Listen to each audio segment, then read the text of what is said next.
street food. Expedition Huangshan. Congrats to the winner of our What's in My Backpack giveaway from last week. They won an item which is featured in this episode. Click the link if you want to see what they won and to find out the full list of what we carried in our backpacks. You can learn a lot about a man from the contents of his road trip pack. Expedition Huangshan left off on our bus to Tunxi. When you climb Huangshan, you can choose between two towns that can serve as staging areas for the actual hike. Tunxi or Tangkou. Tangkou might also be called Huangshan City, which maybe is a new name. It's a little confusing. Tangkou is newer, it's been pretty recently developed, and it's closer to the mountain, which makes it a little more expensive. If you go with a tour group, it's very likely that you'd stay in Tangkou the night before the hike. Tunxi is older and a bit bigger. It's got a little bit more of a tourist strip, so there's more to do, aka more snacks to eat. So Nate and I chose Tunxi. We stayed in a hostel there the night before the hike. You'll find that a lot of big tourist sites have towns like this nearby, which can very easily serve as staging areas. There's a little park called Junmin Gongjianyuan that's up a hill overlooking the tourist strip in Tunxi. It's a nice place, but we had bigger mountains to climb. The main tourist strip is called Laojia, which just means old street. There's plenty of like craft trinket things if you're into that. This guy in particular did some pretty sweet wood carvings, decorations, and bookmarks and that kind of thing. 材料是什么木头？竹是毛竹，民俗的这个珠宝平安，竹是节节高的，人都看出一个吉利嘛，竹是越长越高的，节节高。Laojia is also where you go to find local delicacies. Homemade chili paste? Legit. Let's start with two bings. Bing, remember, is a Chinese word for a flat, bread-like pastry thing. I went to this shop called Zhima Songzi. Zhima means sesame, and Songzi means pine nut. Huangshan and this area in particular have a lot of pine trees, so pine nuts are kind of a specialty. My free tea turned out to be some free water. Hot water. Better than nothing. This is a pretty sweet little bing. It's like a stuffed cookie, almost. It's got like pine nut butter on the inside. Pine nut butter! They were really good. I ate way too many of them. These guys are called Gong Su. Now, Su is a word for like a flaky pastry. Gong means to pay tribute, but it's also a family name, so I think it's like the name of the guy who owns this company that distributes these Gong Su.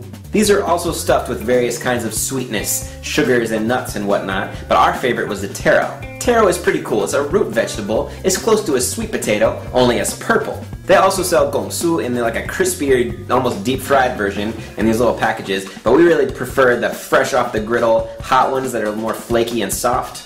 Laojia, like any tourist spot, has a lot of bars and coffee shops. There's lots of tea and other products. Oh, and this guy's face is everywhere. I have no idea who he is. I tried to search his name on the internet. I could not find anything, but he has something to do with Laojia. I realize it's not very informative, but if you go there, you're gonna see his face. Probably should have asked somebody. Next, we followed our noses to the tofu section of Laojia. How would you describe the smell of stinky tofu? Depends how stinky of tofu it is. I would say it's pretty stinky, but there's definitely worse smells in China. But then there's another tofu that is like stinky tofu to the next level. And that's horrible. Makes you want to run away. Yes. We've done stinky tofu on this show before, so today we're talking about hairy tofu.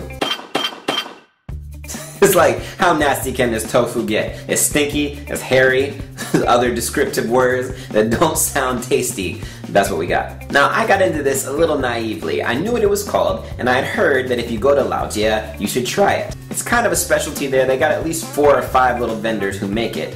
But this guy seemed to be the boss. Now, as near as I can tell, they make the tofu and then they allow it to mold, which manifests in these little white hairs, like growing off the thing. And then when they fry it up, those white hairs turn into like a crispy coating.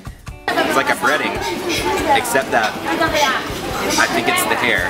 The inside of the tofu was really creamy, which I like. The flavor was mostly spicy. It didn't taste particularly moldy, but it is a little hard to get over the fact that you are eating mold hair. One more snack.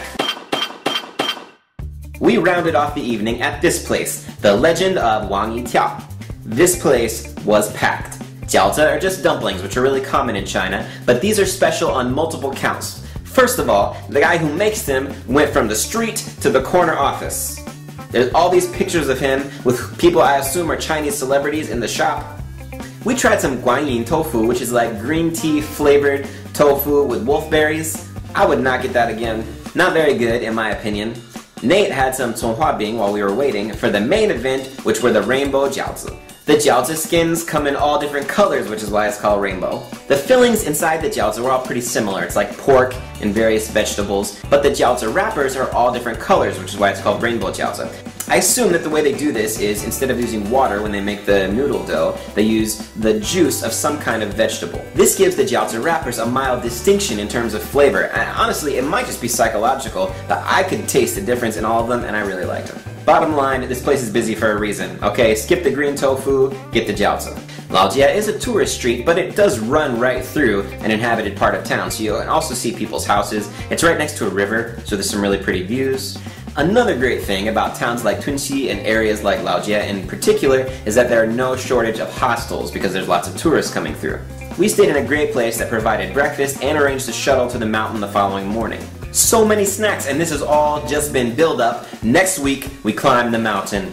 Make sure you join us on Friday for that. Tell your friends to watch Street Food, where we eat it on the street, watching out for the parasites. Street food. Congrats to the winner of our What's in My Backpack giveaway. Congratulations. Congrats to the winner. They won an episode. Click the description. The winner. Click the link to see what they won. Friggin'. Here we go.